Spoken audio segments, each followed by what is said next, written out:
नमस्ते दोस्तों, मैं एक बचपन की बात आप सभी के समक्ष सुनाने जा जा रही हूँ जो कि कहानी बन गई थी उस टाइम। मैं 7 या 8 वर्ष की रही होंगी। उस समय स्कूल का टाइम 10 से 4 बजे तक चलता था। घर आते-जाते 4:30 बज जाता था। मैं स्कूल से घर आई तो माँ से खाना माँगी, माँ खाना दे दो, क्योंकि मुझे दोस्तों के साथ खेलना भी था।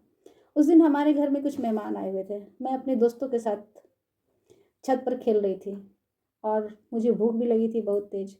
तो मैं माँ से बोली कि माँ खाना दे दो। माँ बोली कि अच्छा थोड़ी देर रुक जाओ, कुछ मेहमान आए हुए हैं, तुमको दे दूँगी। मैं फिर से खेलने चली गई।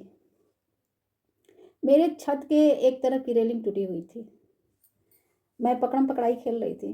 खेलते-खेलते मैं उस रेलिंग के पास अचानक से पहुँच गई।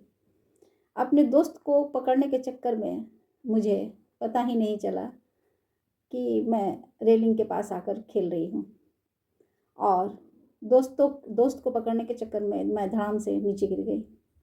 छत एक मंजिला था। मैं कब ऊपर से नीचे गिर गई पता ही नहीं चला। मैं डर के मारे रोने लगी। काफ़ी भीड़ इकट्ठी हो गई। लोग जल्दी से रिक्शे में बिठाकर मुझे अस्पताल ले गए। मेरी माँ, बहन, पिताजी रोते हुए आए। अस्पताल आए और सबसे कहने लगे कि मेरी बेटी को दिखाओ। माँ का रो रो कर बुरा हाल था। वो बार बार कह रही थी कि वो बेचारी खाना मुझसे मांग रही थी, लेकिन मेहमान आए हुए थे तो मैंने उसे खाना भी नहीं दिया। वो बहुत परेशान हो रही थी, रो रही थी कि खाना भी नहीं खाई बेचारी। सुबह का खाना खा के गई थी और छत पर से गिर गई। ईश्वर की कृपा से मैं जहाँ गिरी थी वहाँ मिट्टी का ढेर था। मुझे कहीं भी कोई खरोच नहीं आई थी। ये ईश्वर की कृपा ही थी कि मुझे ना चोट लगा था, ना कुछ टूटा था, कुछ भी नहीं हुआ था। जैसे लगा कि भगवान मुझे गोद में उठा लिए हैं। ये एक बहुत बड़ा चमत्कार ही था।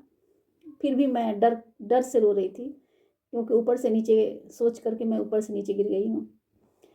डॉक्टर साहब पूछ रहे थे कहाँ दर्द हो रहा है, तो मैं बता नहीं पा रही थी। इतने सारे भीड़ देखकर मैं घबरा गई थी।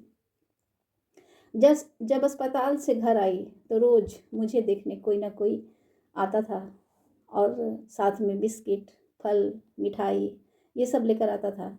मुझे बहुत अच्छा लग रहा था। ना कोई डांट रहा था, ना पढ़ने के लिए कोई कुछ बोल रहा था, ना ही कोई ख़ास चोट लगी थी।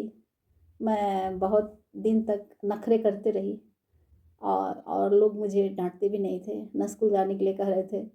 और ऊपर से फल, मिठाई, चॉकलेट ये सब भी मिल रहा था। साथ में बहुत सारा प्यार भी मिल रहा था सभी का। माँ पिताजी एक्स्ट्रा प्यार पा रहे थे। मैं जब स्कूल गई तो उसी दिन मेरी हिंदी की मैडम, जिस दिन मैं चोट लगने के बाद जिस दिन गई मैं स्कूल, तो मेरी हिंदी की मैडम बोली कि अपने जीवन की ये एक संयोग ही था कि मैडम उसी दिन ये टॉपिक दी लिखने के लिए कि अपने जीवन की सत्य घटना पर तुम लोग कहानी लिखो। मैं कहानी लिख कर दे दी, जो जस्ट मेरे साथ हुआ था और सब सारी बातें मैंने जो जो महसूस किया था वो मैं लिख दी। तो मेरी मैडम को विश्वास नहीं हुआ कि इस तरह की घटना इसके साथ हुई है, क्योंकि पहले इतनी जल्दी किसी को पता नहीं चलता था कि किसके साथ क्या हुआ है। मेरे पिताजी भी हेड मास्टर थे, प्रिंसिपल थे अपने स्कूल के। एक दिन मेरे पिताजी मेरे स्कूल आए तो मेरी मैडम ने मेरी कहानी के बारे में बताया और पूछा कि क्या ये सच है, ये इस तरह से कहानी लिखी थी। उन्होंने मुझसे बहुत बोला था कि तुम इसी तरह से बना कर लिखी हो, ये सच घटना है। मैं बोली थी कि नहीं, मैं बना कर नहीं लिखी हूँ, ये सत्य बात है। तो फिर पिताजी से पूछी वो कि इस तरह से ये कहानी लिखी थी। मेरी कॉपी मैडम के पास ही थी। पापा जी, पिताजी को हम लोग पापा जी बोलते थे।